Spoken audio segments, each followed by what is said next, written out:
ছবি তোলা, capturing photo, সেটা আর প্রাণীর ছবি হাত দিয়ে স্কেচ করা, এই দুটার মধ্যে পার্থক্য আছে।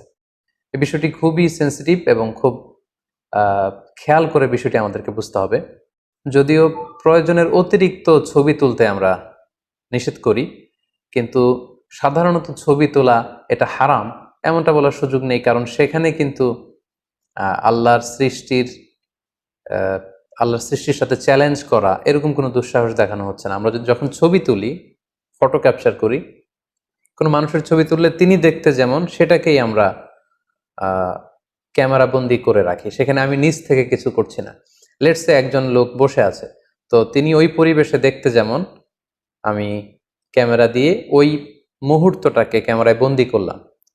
সো তিনি দেখতে যেমন, ওই পরিস্থিতিটা যেমন ছিল ছবিতে, আমি ঠিক তেমনই তুলে ধরেছি। আমি নিজে তার অবয়ব কিন্তু আঁকতে চাইনি। আরো সহজ করে যদি আমি বলি, লেটসে আমরা যখন আয়নার সামনে দাঁড়াই, এই যে আয়না, এই আমি, তো আয়নাতে যেটা দেখা যায় সেটা কিন্তু আমি না, সেটা হচ্ছে আমার রিফ্লেকশন। আমি হচ্ছি এটা, আর আয়নাতে যেটা দেখি সেটা হচ্ছে আমার প্রতিচ্ছবি বা রিফ্লেকশন। সো ছবিতে কিন্তু একই কাজটা করা হয়। ফটো যে আমরা তুলি, সেখানে আমার প্রতিচ্ছবিকে ইমেজে, ডিজিটাল ফরম্যাটে ইমেজে সংরক্ষণ করা হয়, কিংবা সেটা যখন আমরা প্রিন্ট করি তখন কাগজে সেটাকে নিয়ে আসা হয়। সেখানে স্রষ্টার যে সৃষ্টি, এটাকে চ্যালেঞ্জ করার কোনো প্রসঙ্গ আসে না।